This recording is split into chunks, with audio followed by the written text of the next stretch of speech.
Buenos Aires no duerme a mediados de los años 40. Miles de porteños colman los teatros, pizzerías y los modernos bares automáticos de la avenida Corrientes. Lavalle es la calle con más cines por cuadra en todo el mundo y una verdadera marea humana circula por ella. Pero en los primeros minutos del miércoles 17 de octubre de 1945, otra marea humana, completamente distinta, comienza a movilizarse en aquella ciudad de sectores medios y altos, orgullosa de su calificativo de blanca. Son los trabajadores del Gran Buenos Aires, que en los 2 últimos años vieron mejorar sus ingresos y su condición social por el notable incremento de la actividad industrial y por la llegada a la Secretaría de Trabajo y Previsión del coronel Perón, detenido ahora en la isla Martín García. Era un montón de medidas o un conjunto de medidas desde el año 43-44 que lo habían ido colocando a Perón como un punto de referencia para el movimiento obrero. Mayoritariamente los sindicatos de la CGT miran con simpatía la política que ha llevado Perón desde la Secretaría de Trabajo y Previsión, pero con cierta distancia.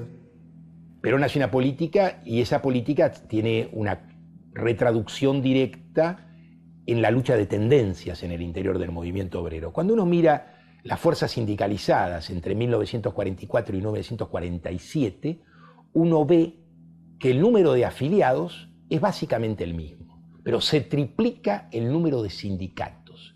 Esto muestra una fenomenal discusión al interior de las direcciones de los trabajadores y de los trabajadores mismos sobre quién hegemoniza el nuevo momento, y el 17 de octubre del 45 salda esta discusión con una victoria política para aquellos que entienden que defender al coronel y defender una política es la misma cosa.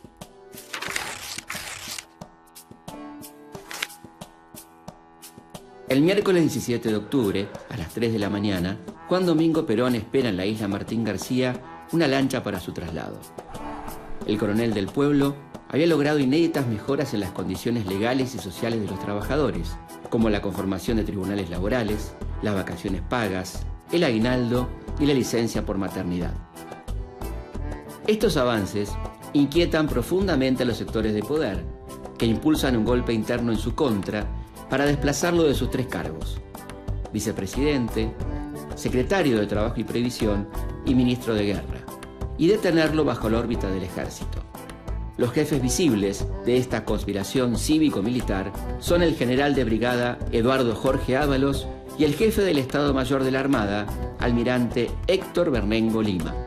A las 3:30 de la mañana, una lancha enviada por el presidente Delmiro Farrell traslada a Juan Domingo Perón hacia el Hospital Militar Central en la capital federal.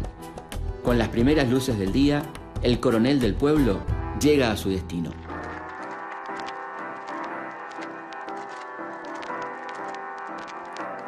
Ábalos es el jefe de Campo de Mayo y al mismo tiempo es un hombre del radicalismo cordobés. Es un hombre que tiene un problema político. Siendo su corriente la mayoría en el ejército, no puede sino terminar apoyando políticamente al unionismo, que no es la corriente radical con la que él forma parte, sino el unionismo juega políticamente a través de la Marina y de Bernengo Lima. Entonces, el asunto era que Ávalo tenía una situación política donde destituir a Perón suponía, en la lógica política existente, la entrega del poder a la Suprema Corte, esto es, la derrota política de las Fuerzas Armadas. Con lo cual, Ábalos acepta entregar a Perón a la Marina, pero al mismo tiempo no acepta entregar el poder a la Suprema Corte, razón por la cual la derecha del movimiento no logra una victoria neta. Perón, como se sabe, le quitan todos los cargos que tenía y lo recluyen en la isla de Martín García. La idea era obviamente sacarlo del juego político y forzarlo a la baja, pero obviamente Perón tenía otros planes. El general Ábalos pretende convertirse en el próximo presidente electo de la Argentina con el apoyo de la Unión Cívica Radical, mientras que el almirante Bernengo Lima quiere entregarle el poder al presidente de la Corte Suprema de Justicia, Juan Álvarez, al que le ha encargado la formación de un gabinete con notables figuras de la oligarquía y de los partidos políticos tradicionales. Perón ingresa a las 6:30 de la mañana al hospital con un falso diagnóstico de pleuresía y se prepara para desbaratar los planes de sus dos principales adversarios.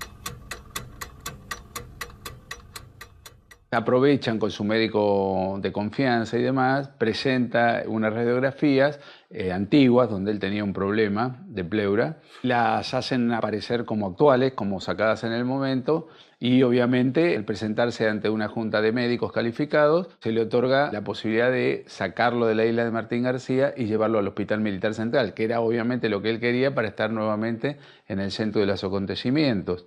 Precisamente el acontecimiento más grande era que ya la gente se estaba movilizando, el pueblo, para pedir su libertad.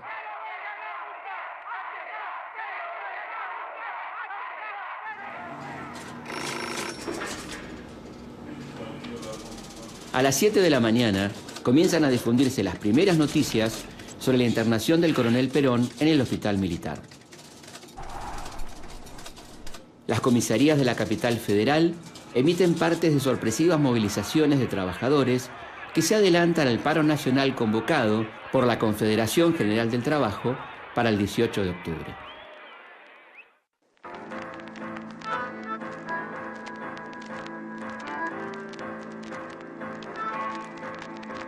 La relación de Perón con los medios de prensa, bueno, estaba dividida. Había medios que realmente lo apoyaban y que seguían de cerca su periplo político, sus logros al frente de la Secretaría de Trabajo y demás, y los grandes medios de comunicación, las empresas periodísticas, para decirlo en un idioma actual que todos podemos entender rápidamente, lo acusaban de nazi, lo acusaban de totalitario, de dictador, de ser una burda imitación del fascismo, del nazismo, que en ese momento ya estaban, digamos, en su declinación total.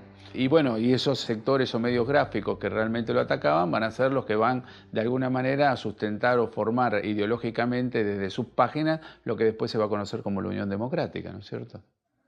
Perón el 17 ya siente que ha logrado una especie de victoria personal, salir de Martín García, salir de la órbita de la Marina, ingresar a la órbita del Ejército, descubre inesperadas simpatías, descubre que hay unos cuantos que no saben bien qué hacer y que en ese no saber qué hacer hay un margen de maniobra política posible y al mismo tiempo empieza a enterarse de que hay una movilización en marcha y de que esa movilización corre por los 4 costados del país. No se trata simplemente de una movilización que cruza el puente, es el conjunto de las fuerzas del interior. Entonces, lo que se empieza a ver es un reilván político donde los que no decidían nada empiezan a modificar la estructura de las decisiones. Y para que la estructura de las decisiones sean modificadas, el modo de decidir vuelve a ser democrático. A partir de las 8 de la mañana, desde las oficinas de la capital federal, ubicadas en Puerto Nuevo, Chacarita y Villa Crespo, y desde las fundiciones y los frigoríficos de Herli, Avellaneda, Ensenada y Berisso en el Gran Buenos Aires, parten columnas obreras, sin líderes, y otras encabezadas por novísimos dirigentes peronistas para colmar la Plaza de Mayo. Los puentes del Riachuelo, levantados por orden policial, no son un obstáculo para los trabajadores que lo cruzan en botes y a nado. Todos los grupos de manifestantes vitorean el nombre del coronel Perón, exigiendo su inmediata libertad. Algunos llevan carteles y estandartes con su imagen y leyendas de apoyo a su gestión.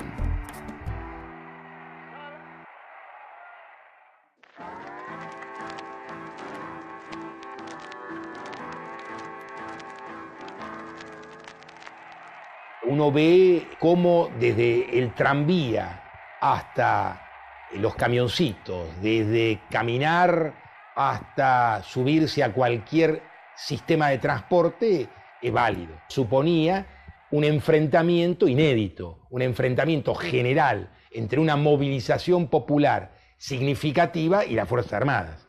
Eso así no había sucedido nunca en la historia argentina. La gente iba llegando.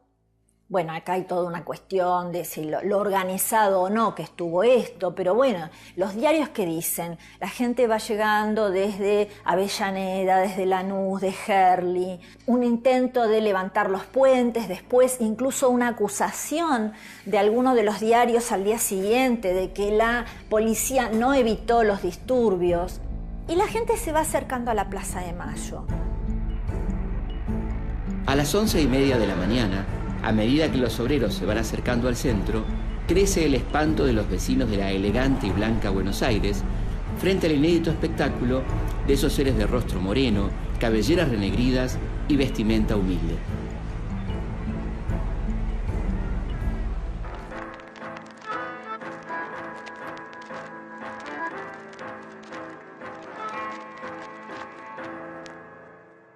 En la capital federal, hacía décadas que esas caras no transitaban por el centro de esta ciudad metropolitana.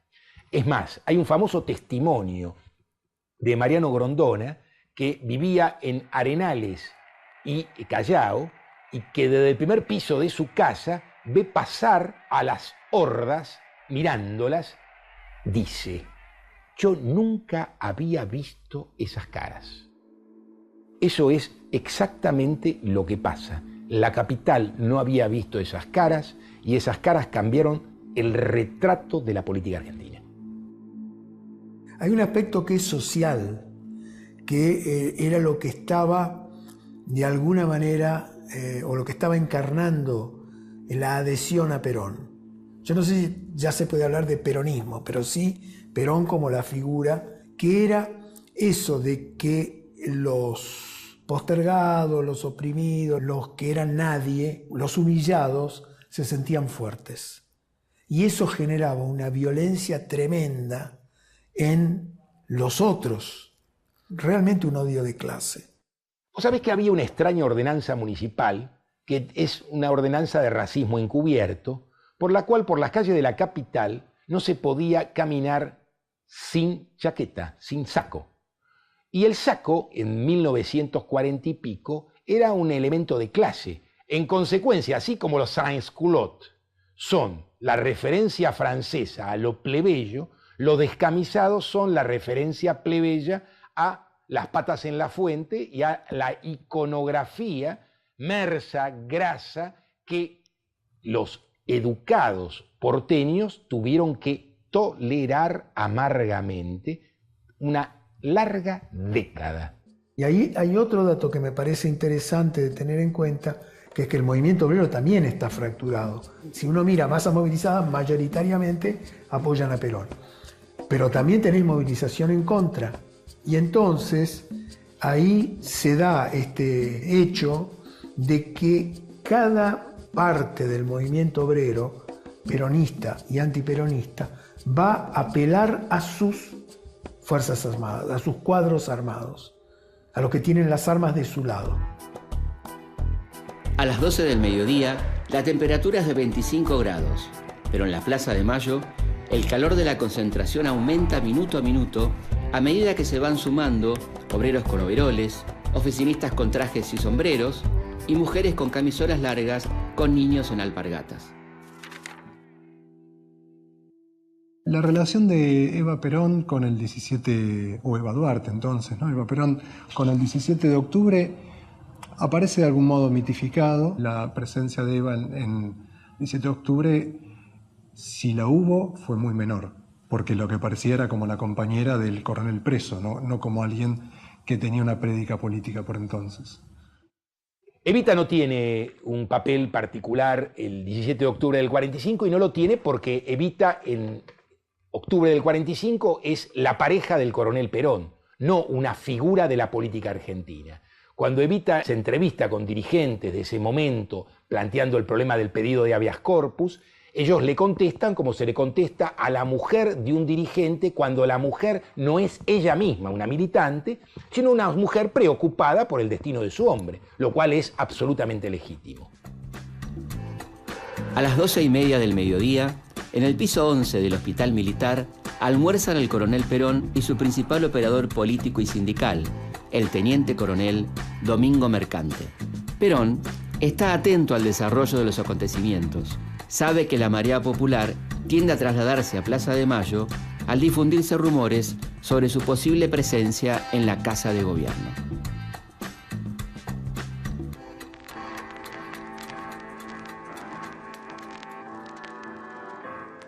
Hoy nos queda en la memoria como que el 17 de octubre fue un día de presencia masiva permanente y uno, si se guiara por los títulos de los diarios de entonces, vería que de acuerdo al momento y a la hora en la que se está pensando la Plaza de Mayo como un ámbito físico, va a haber menos o más gente y eso va a ser fundamental para el ejercicio y la muñeca política de Perón para tener una presencia, ganar el balcón o no ganarlo.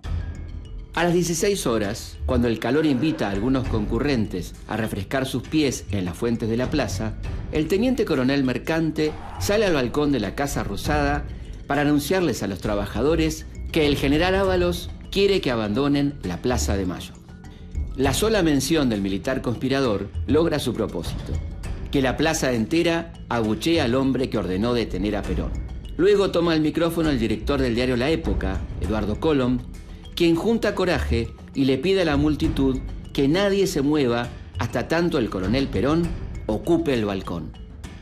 Había una gran cantidad de diarios de circulación nacional y también de circulación local, regional, provincial. Hay estadísticas que hablan de unos 3.000 diarios y periódicos en el país. Dentro del radicalismo hay sectores que tenían su propio diario. De hecho, el diario La Época era un diario de filiación radical irigoyenista, tenía en su portada la figura de Irigoyen, y que había comprado Eduardo Colom, una figura que después va a tener una actuación dentro del gobierno, que se va acercando a Perón por diversas razones. Entonces La Época va, incluso en sus titulares, tiene un énfasis en relación con lo popular que no se va a ver en la otra prensa. A las 18:30, el general Ábalos decide abandonar la Casa Rosada y dirigirse al Hospital Militar junto a Mercante y otros oficiales superiores para entrevistarse con su adversario y pedirle que se presente en la Plaza de Mayo. Ahora, su principal preocupación es calmar a esa multitud que le demostró su impopularidad. Perón recibe muy fríamente a su oponente y le impone como condición una entrevista con el presidente Farrell. El día se convierte en noche y se vuelve cada vez más peronista. El miércoles 17 de octubre a las 21:30 horas, las emisiones radiales son interrumpidas por un boletín de último momento que anuncia que de un momento a otro, en la residencia presidencial de la Avenida Alvear, se concretará la reunión entre el presidente y el vicepresidente depuesto. El general Farrell le pide a Perón que se reincorpore al gobierno en el cargo que desee. El coronel rechaza la propuesta y le exige la convocatoria a comicios libres. Farrell acepta todas las condiciones. Mientras tanto, totalmente ajeno al clima que se vive, el presidente de la Corte Suprema de Justicia, Juan Álvarez, llega a la Casa Rosada para presentar su propuesta de gabinete y asumir el poder. No encuentra a nadie interesado en recibirlo.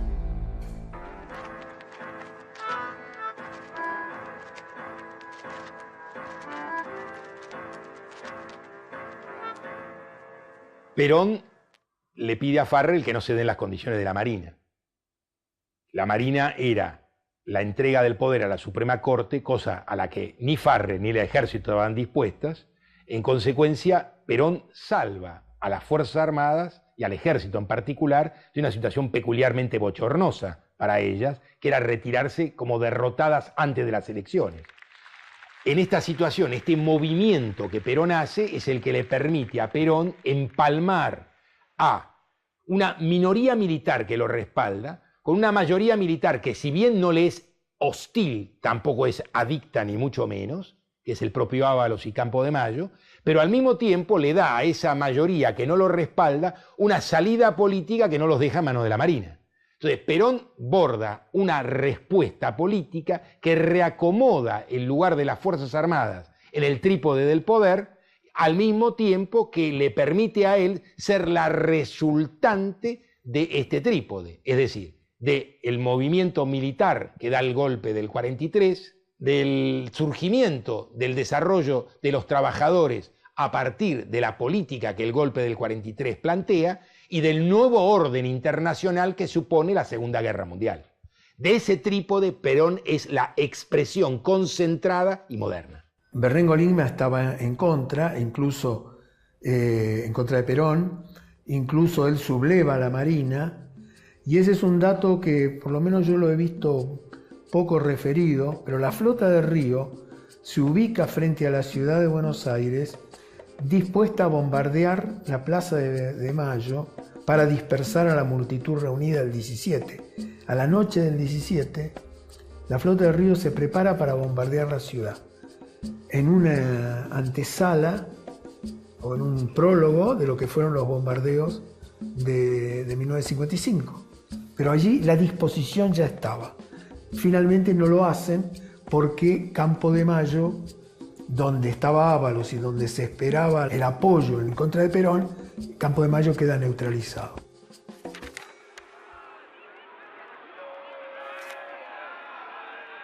A las 22:30, Juan Domingo Perón y Edelmiro Farrell arriban a la Casa Rosada.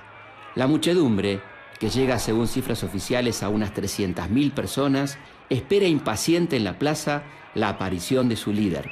Entre cantos y aplausos ininterrumpidos, Perón sale al balcón y pide que se cante el himno nacional para tomarse su tiempo y así preparar las palabras con las que va a entrar en la historia.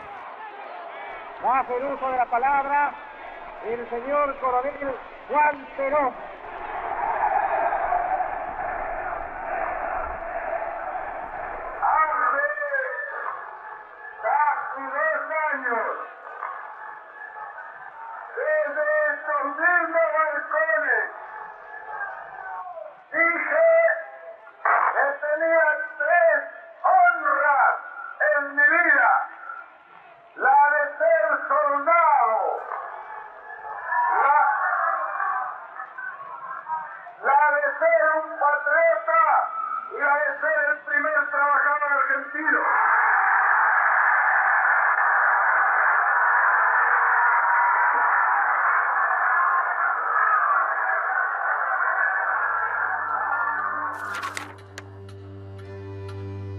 Porque estos 200.000, 100.000 o 500.000 que fueron a la Plaza de Mayo no eran militantes, ni eran sindicalistas, ni eran gremialistas. Era gente común que trabajaba, digamos que, bueno, podemos decir son trabajadores, pero es gente común que tiene su familia, su vida cotidiana y entonces que ve peligrar su vida diaria, su vida de todos los días. Entonces ahí hay también un elemento que me parece que es importante. Ese enfrentamiento que no se dio por las armas en octubre del 45 se va a dar por la vía electoral en febrero del 46. Por supuesto, los dos están de acuerdo en convocar elecciones porque cada uno cree que va a ganar. Cosa que, bueno, para unos no resultó. Por eso yo creo que se puede caracterizar al 17 de octubre en este aspecto como un enfrentamiento diferido. Porque la resolución, digamos lo que sería el combate decisivo, se pasa a las elecciones de febrero. Están aquellos que entienden que son dirigentes sindicales y punto, y por lo tanto no tienen por qué comprometerse tanto, y están aquellos que entienden que la situación del movimiento obrero ha cambiado, que hay una victoria popular contra el fascismo, que los trabajadores son el pilar de esa victoria y que la victoria sobre el fascismo en el mundo, en la Argentina, se retraduce como el ingreso de los trabajadores a la lucha política. Contrariamente a los que esperaban sus enemigos, aquel fue un discurso pacífico y contenedor en el que pedía la conciliación y la colaboración entre las clases sociales.